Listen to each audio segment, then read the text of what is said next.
เขาก็สามารถที่จะได้อภิญญานะครับแต่ถ้าเป็นบุคคลที่ไม่มีบารมีหรือว่าไม่เคยได้อภิญญาในภพใกล้ๆนี้ไม่ว่าจะเป็นภพที่แล้วหรือว่าภพถัดไปสัก2-3ภพเนี่ยนะครับบุคคลนั้นจะต้องทำไปจนถึงเนวสัญญานาสัญญาต้องได้เนวสัญญานาสัญญาด้วยความชำนาญด้วยความเป็นวสีนะครับเสร็จแล้วเขาก็ออกจากชั้นที่เป็นเนวสัญญาคือเขาจะต้องเข้าตั้งแต่ชั้นที่1แล้วออกชั้น1เข้าชั้น2นะครับต้องมาเรื่อยๆนะครับแล้วก็เข้าอากาสาวิญญาณแล้วก็อากินแล้วก็ก่อนที่จะเข้าเนวสัญญานาสัญญาเนี่ยเขาจะต้องมีการอธิษฐานเขาอธิษฐานให้อภิญญาจิตเกิดขึ้นนะครับเสร็จแล้วก็เข้าเนวสัญญานาสัญญาพอเนวสัญญานาสัญญาเกิดขึ้น1ขณะจิตหรือว่า2ขณะจิตเนี่ยก็จะได้อภิญญาจิตมานะครับก็สามารถที่จะแสดงฤทธิ์ได้นะสามารถที่จะแสดงฤทธิ์ได้นะสามารถที่จะเหาะเหินเดินอากาศได้หายตัวดำเข้าไปในดินอย่างนี้นะครับหรือว่าเดินบนผิวน้ำก็มาจากอภิญญานี่แหละนะครับนะก็จะเป็นในลักษณะว่าแล้วอภิญญาจิต2ดวงนี้จะอยู่ตรงไหนในจิต121ดวงนี้ก็บอกว่าใน121เนี่ยไม่มีอภิญญาจิตนะครับ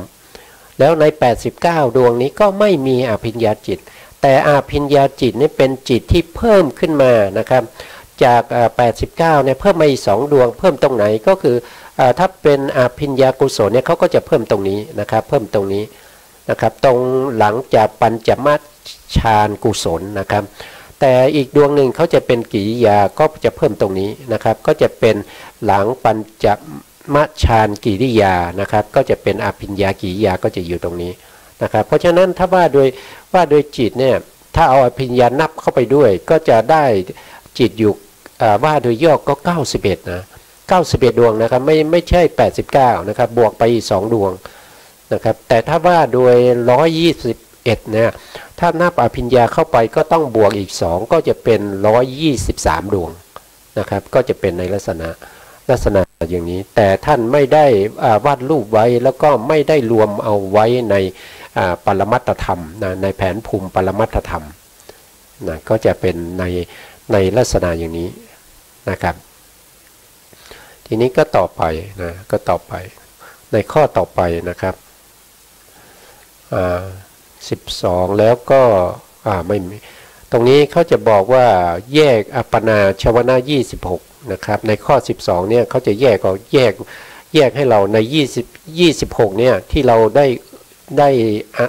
ที่ผมได้อธิบายไปแล้วนะครับท่านก็มาแยกให้ดูอีกทีนะครับว่าในส่วนที่เป็นรูปาวจระ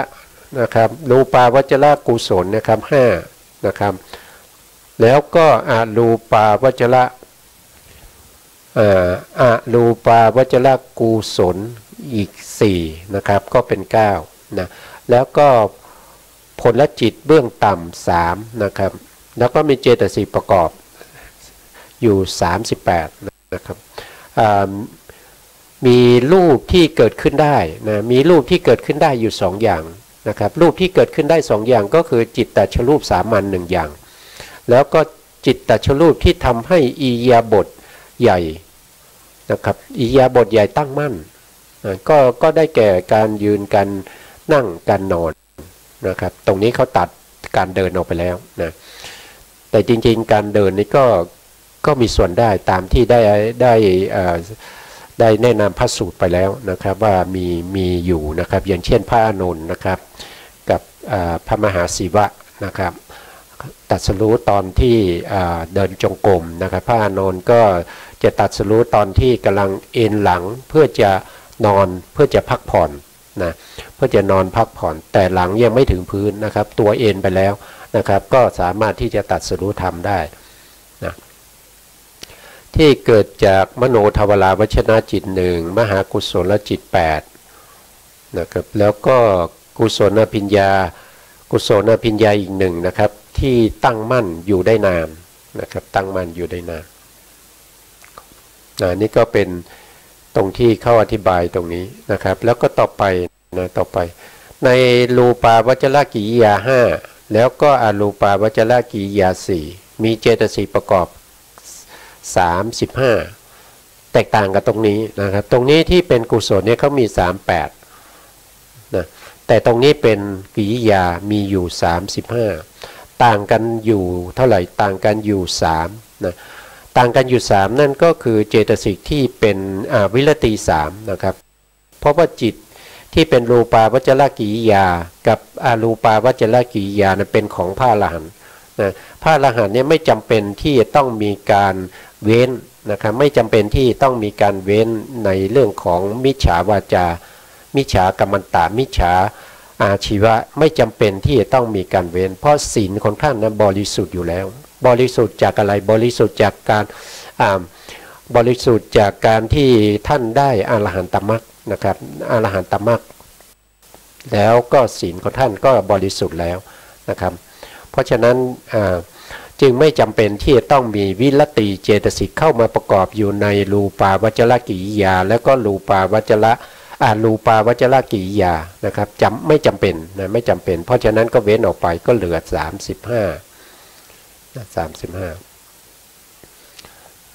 นะครับ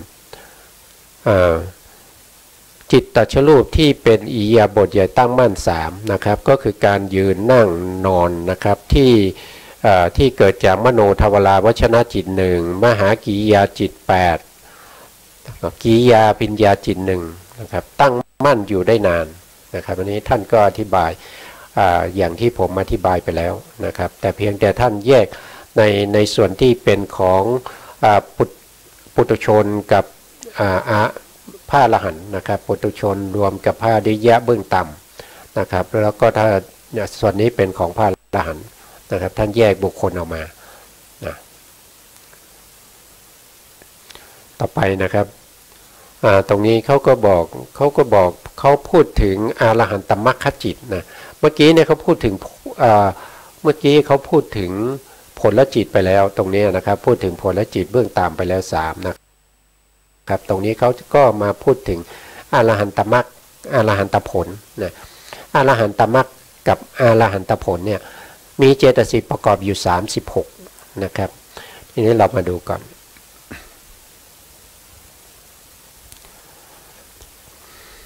เขาบอกว่าอรหันตมรรคเนี่ยอยู่ที่ไหนนะครับอรหันตมรรคก็คือดวงนี้นะครับดวงนี้อรหันตมรรคจิตดวงนี้นะแล้วก็อรหันตผลและจิตคือดวงไหนนะอรหันตผลก็อยู่ดวงนี้นะแล้วทำไมแถวนี้มันถึงมีหลายดวงนะก็ขึ้นอยู่กับฌานที่ท่านได้นะถ้าท่านเป็นบุคคลที่ปฏิบัติวิปัสสนาโดยไม่ได้ผ่านเรื่องของอัปปนาหรือฌานมาก่อนนะท่านก็จะได้เป็นประเภทที่เป็นสุขวิปัสสกะนะครับท่านก็จะได้จิตดวงนี้จิตดวงนี้ก็จะเป็นปฐมฌานอรหันตมรรคนะท่านเจริญวิปัสสนาโดยตรงท่านไม่ได้เจริญสมาธิมาก่อนแต่ตรัสรู้เป็นพระอรหันต์ฌานนะครับปฐมฌานที่เป็นอรหันตมรรคนะเพราะว่าฌานที่ท่านได้เนี่ยเป็นฌานที่เป็นโลกุตระนะครับไม่ใช่โลกิยฌานเป็นโลกุตระฌานนะแล้วบางท่านอาจจะถามว่าถ้าเป็นบุคคลที่ปฏิบัติสมาธิมาก่อนได้ปฐมฌานเวลามาปฏิบัติในวิปัสสนาแล้วได้เป็นพระอรหันต์แล้วจะได้อรหันตมรรคนี้ดวงไหนก็ตอบว่าดวงเดียวกันนะครับดวงเดียวกันได้เหมือนกันแต่ต่างกันในคุณภาพของความเป็นโลกิยะนะครับบุคคลที่ปฏิบัติในเรื่องของโลกิยฌานมาก่อนจนได้ถึงปฐมฌานเนี่ยเขาจะมีทั้งฌานที่เป็นทั้งโลกิยะแล้วก็ฌานที่เป็นโลกุตระนะครับได้ทั้งที่เป็นโลกิยะแล้วก็ได้ทั้งโลกุตระฌานแต่บุคคลที่เจริญวิปัสสนาโดยตรงไม่ได้ทำสมาธิให้ได้อัปปนาจนมาก่อนนะครับเวลาเจริญวิปัสสนาตรัสรู้เป็นพระอรหันต์แล้ว ก็จะได้ปฐมฌานนะครับปฐมฌานนี้จะเป็นโลกุตระ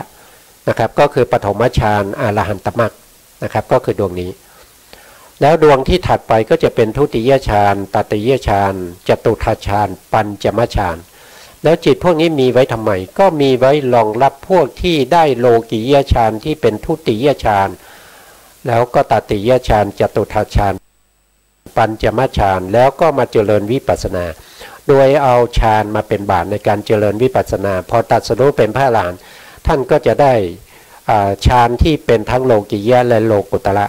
นะครับถ้าได้ทุติยฌานท่านก็จะได้จิตดวงนี้ก็จะเป็นทุติยฌานอรหันตมรรคนะถ้าท่านได้ฌาน3นะครับเวลาตรัสรู้เป็นพระอรหันต์ท่านก็จะได้มรรคดวงนี้นะครับก็จะเรียกว่าตติยฌานอรหันตมรรคนะแต่ท่านได้ฌาน4นะครับแล้วก็มาเจริญวิปัสสนาแล้วก็ตรัสรู้เป็นพระอรหันต์ก็จะได้จตุตถฌานอรหันตมรรคก็คือดวงนี้ถ้าได้ปัญจมฌานแล้วมาเจริญวิปัสสนาตรัสรู้ก็จะได้เป็นปัญจมฌานอรหันตมรรคก็จะเป็นดวงนี้นะครับก็จะเป็นลักษณะอย่างนี้แล้วก็ผลละจิตเนี่ยก็จะขึ้นอยู่กับมรรคจิตว่ามรรคจิตนั้นอยู่ในฌานระดับไหนผลละจิตก็จะอยู่ในฌานระดับนั้นนะครับของใครของมันนะครับระดับใครระดับมันจะไม่มีการข้ามนะครับอย่างเช่นได้ปฐมฌานอรหันตมรรคแล้วจะไปได้ทุติยฌานอรหันตผลอย่างเงี้ยมันไม่มีนะมันไม่มีนะครับต้องคู่ใครคู่มันนะครับคู่ใครคู่มันนะแล้วเจตสิกที่ประกอบเนี่ย36ที่ท่านว่านี่ก็คือได้จะต้องอยู่ที่ปฐมฌานเท่านั้นนะครับเป็นบุคคลที่ได้ได้อริยมรรคที่อยู่ในปฐมฌานนะครับ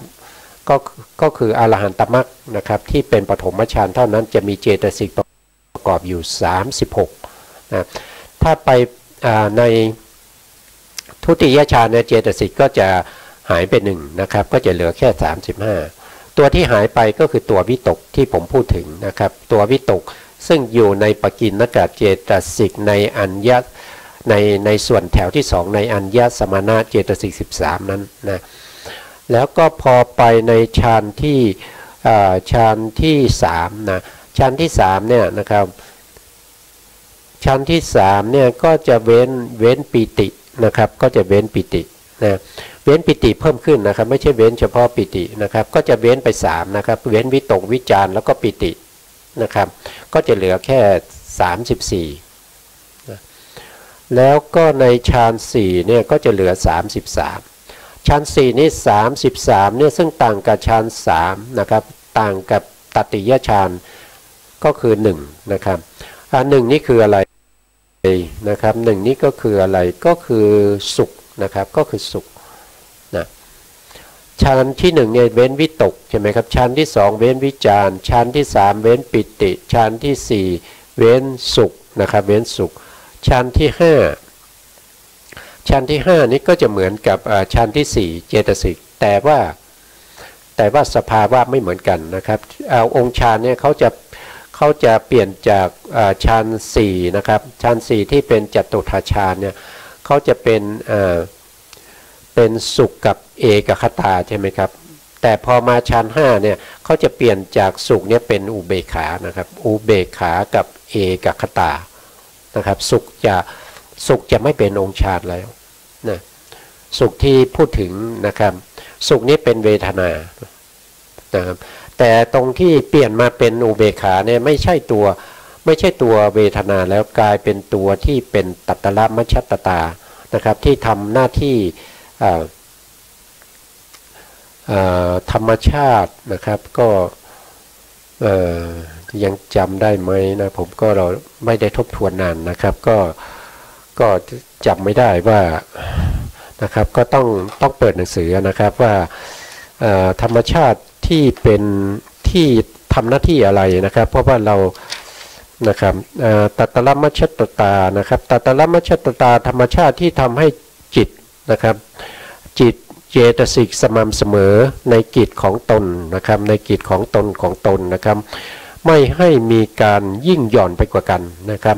ตัตตละมัชฌัตตานี่คือเป็นตัวที่ทำให้ตัวจิตและตัวเจตสิก ที่ประกอบอยู่ในมรรคจิตนั้นนะครับในมรรคจิตนั้นทำหน้าที่ให้สม่ำเสมอกันไม่ให้ยิ่งหย่อนกว่ากันตัวนี้จะมีกำลังมากนะครับจะมีกำลังมากนะจะมีกำลังมากในฌาน5นะครับในฌาน5ก็จะทำหน้าที่เป็นอุเบกขานั่นเองก็คือทำให้สม่ำเสมอก็คือทำให้เท่าเทียมกันนั่นเองนะครับก็จะเป็นอุเบกขาเขาจะเรียกว่าเป็นอุเบกขาแต่จริงๆอุเบกขาตรงนี้ในฌาน5เนี่ยไม่ได้เป็นเวทนาเจตสิกนะครับถามว่าเวทนามีไหมเวทนามีนะครับเพราะว่าเวทนาเนี่ยเขาประกอบกับจิตทุกดวงนะครับแต่เวทนาไม่มีกำลังตัวที่มีกำลังก็คือตัวนี้ก็คือตัตตละมัชฌัตตาตรงนี้นะครับพูดแล้วอาจจะงงอยู่นะครับก็ไม่เป็นไรฟังไปก่อนนะครับท่านที่รู้และเข้าใจเนี่ยก็ได้เปรียบนะได้เปรียบอยู่แล้วนะครับส่วนผู้ที่ฟังยังไม่เข้าใจก็ฟังไปก่อนฟังบ่อยๆมันก็จะทำให้เราเข้าใจเองนะครับนะก็คือเจตสิกที่ประกอบอยู่ในมรรคจิตและผลจิตนะครับ36ยังไม่ได้พูดถึงนะครับ36เมื่อกี้เราพูดถึงเจตสิกที่อยู่ในฌานทั้งหลายนะ36เนี่ยคืออะไรก็คืออัญญสมณะเจตสิกนะตรงที่ปฐมฌานนะครับที่เขาได้36เนี่ยนะถ้าทุติยฌานนี้จะหายไป1แล้วนะครับก็หายวิตกไปนะครับถ้าตติยฌานก็หายวิจารไปอีก1นะครับถ้าจตุตถฌานก็หายปิติไปนะครับก็จะหายไปเรื่อยๆนะก็จะเป็นในลักษณะนี้แต่ที่เขาพูดถึง36เนี่ยก็คือปฐมฌานนั่นเองนะครับปฐมฌาน36ก็คือได้แก่อัญญสมณะเจตสิก13นะครับได้ทั้งหมดเลย13นะครับแล้วก็มาได้ตรงที่เป็นโสภณเจตสิกอีก19นะครับ19บวกกับ13ก็เป็น32นะ32เนี่ยเขาจะมี32ก็จะหายไป4ใช่ไหมครับหายไป4เพราะเขาเป็น36หายไป4ก็คือจะต้องมีวิรติ3นะวิรติ3ก็จะได้3นะแล้วก็ได้ปัญญาอีก1นะครับก็จะเป็น4ก็เป็น36แล้วบางท่านเนี่ยสงสัยอีกว่าทำไมในอรหันตมรรคอรหันตผลเนี่ยทำไมถึงมีวิรตินะครับในปฐมฌานทำไมมีวิรติก็เพราะว่าวิรติเนี่ยเขาเป็นองค์มรรคนะครับเขาเป็นมรรคสัมมังคีนะครับในมรรคจิตนะถ้าเขาไม่สัมมังคีเขาไม่มาพร้อมกันแล้วก็ไม่มีกำลังเสมอกันเนี่ยมันจะไปประหารกิเลสไม่ได้มันจะไปตัดกิเลสไม่ได้นะเพราะฉะนั้นวิรติเนี่ยเขาเป็นองค์มรรคนะครับสัมมาวาจาเนี่ยเป็นองค์มรรคนะครับสัมมากัมมันตะสัมมาอาชีวะพวกนี้เป็นองค์มรรคนะครับแต่เขาจะไม่เกิดพร้อมกันในโลกียจิตนะแต่เขาจะเกิดพร้อมกันในมรรคจิตและผลจิตนะแล้วก็ปัญญาก็เป็นมรรคนะปัญญาเป็นอะไรมรรคก็คือปัญญาก็เป็นสัมมาทิฏฐินะสัมมาทิฏฐิคือปัญญาสัมมาสังกัปปะนะครับสัมมาสังกัปปะก็คือตัววิตกนะครับวิตกก็เป็นอะไรเป็นองค์มรรคด้วยนะครับสัมมาสังกัปปะสัมมาวาจานะครับสัมมาวาจาสัมมากัมมันตะสัมมาอาชีวะสัมมาวายามะก็คือได้แก่วิริยะก็จะอยู่ในปกิณกะนะครับสัมมาวายามะสัมมาสตินะครับสัมมาสติก็จะอยู่ในโสภณะสาธานะนะครับก็เป็นดวงที่2ถัดจากตัวศรัทธานะครับองค์ที่8ก็คือสัมมาสมาธิก็คือได้แก่เอกคตานะครับก็จะอยู่ในสภาพจิตตสาธานะเจตสิก7อยู่ในดวงที่5นะครับดวงที่5นะเราก็จะเห็นได้ว่านะในอัญญสมานะเจตสิกเนี่ยมีองค์มรรคอยู่3องค์นะครับที่เขาวงเล็บสีแดงๆเนี่ยนะครับก็จะเป็นองค์มรรคอยู่3องค์นะครับแล้วก็ในโสภณะเจตสิก25ก็จะมีองค์มรรคอยู่5นะครับก็จะมีสัมมาสตินะสัมมาวาจาสัมมากัมมันตะสัมมาอาชีวะแล้วก็สัมมาทิฏฐินะครับรวมแล้วก็จะเป็นองค์มรรค8นะครับเพราะนั้นในส่วนที่เป็น อรหันตมรรคอรหันตผลเนี่ยเขาจะไม่มีอปมัญญาเจตสิกสองนะอปมัญญาเจตสิกสองนี้จะไม่ประกอบกับมรรคจิตและผลจิตนะครับเพราะว่าอปมัญญาเจตสิกสองเนี่ยเขาจะเป็นเจตสิกที่จะต้องมีอารมณ์ที่เป็นบัญญัตินะอารมณ์ที่เป็นบัญญัติคืออะไรอารมณ์ที่เป็นบัญญัติก็คือต้องเห็นว่าสัตว์นั้นกำลังได้รับความทุกข์ก็คือจะต้องมีบุคคลนะครับที่กำลังมีความทุกข์อยู่เฉพาะหน้าเรานะครับเห็นคนที่เขากำลังป่วยนะครับอยู่ต่อหน้านะครับเราก็มีความกรุณาช่วยเหลือให้เขาได้รับความสะดวกสบายมากขึ้นนะครับให้เขาหายจากความป่วยนะอย่างนี้นะครับคือความกรุณาถ้าไม่มีสิ่งที่เป็นทุกขีตสัตว์เขาเรียกว่าทุกขีตสัตว์นะครับมาอยู่ต่อหน้าเนี่ย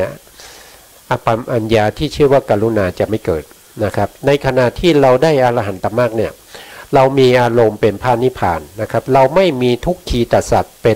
ป็นอารมณ์เพราะฉะนั้นกรุณาไม่เกิดนะครับกรุณาเจตสิกไม่เกิดแล้วก็มุทิตาก็เช่นเดียวกันนะครับจะต้องได้มีอารมณ์ที่เป็นเขาเรียกว่าเป็นบุคคลที่กำลังมีความสุขนะครับเราก็มีมุทิตา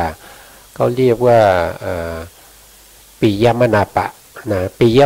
มนาปะสัตวบัญญัติอยู่ต่อหน้านะครับอยู่ต่อหน้าเราถึงจะมีมุทิตานะครับถึงจะมีมุทิตาเจตสิกนี้เกิดขึ้นได้นะครับนะแต่ในขณะที่เราได้อรหันตมรรคและอรหันตผลในขณะนั้นเราไม่ได้มีปิยมนาปะสัตวบัญญัติเป็นอารมณ์เรามี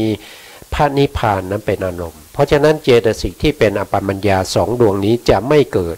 กับอรหันตมรรคกับอรหันตผลนะครับก็จะเป็นในลักษณะนี้นะทีนี้ดูต่อไปนะ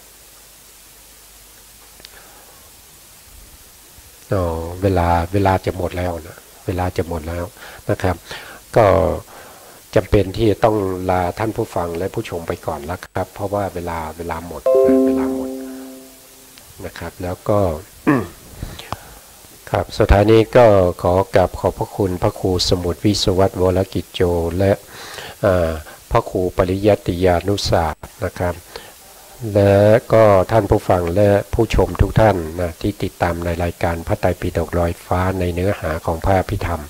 แล้วพบกันใหม่นะครับในโอกาสต่อไปครับสุดท้ายนี้ขอสวัสดีครับสวัสดีครับผม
เรียบร้อยสมพระเกียรติตามโบราณราชประเพณีหน่วยงานชลประทานในพื้นที่ประสบภาวะภัยแล้งเร่งลงพื้นที่บรรเทาความเดือดร้อนของประชาชนต่อเนื่องนายกรัฐมนตรีอังกฤษร้องขอสหภาพยุโรปให้เลื่อนกำหนดเส้นตาย Brexit ออกไปเป็นวันที่30มิถุนายนนี้ต่อไปเป็นรายละเอียดของข่าวที่บรมราชาภิเษกสถานีวิทยุกระจายเสียงแห่งประเทศไทยขอเสนอสารคดีเฉลิมพระเกียรติชุดบรมภิเษกปรมาราชาธิราชวันนี้เสนอเรื่องพิธีพลีกรรมตักน้ำศักดิ์สิทธิ์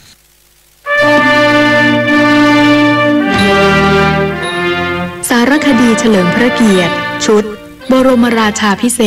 ก ปรมราชาธิราช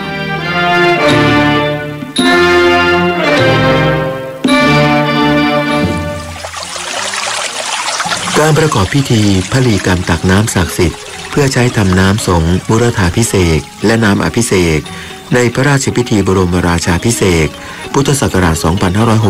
2562 กำหนดจัดขึ้นพร้อมกันทั่วประเทศในวันที่ 6 เมษายน ซึ่งตรงกับวันจักรีถือเป็นวันสำคัญที่พระบาทสมเด็จพระพุทธยอดฟ้าจุฬาโลกมหาราชรัชกาลที่ 1 เสด็จปราบดาภิเษกขึ้นครองราชสมบัติเป็นปฐมบรมกษัตริย์แห่งราชวงศ์จักรีและทรงสถาปนากรุงเทพมหานครเป็นเมืองหลวงของประเทศไทยโดยการประกอบพิธีครั้งประวัติศาสตร์นี้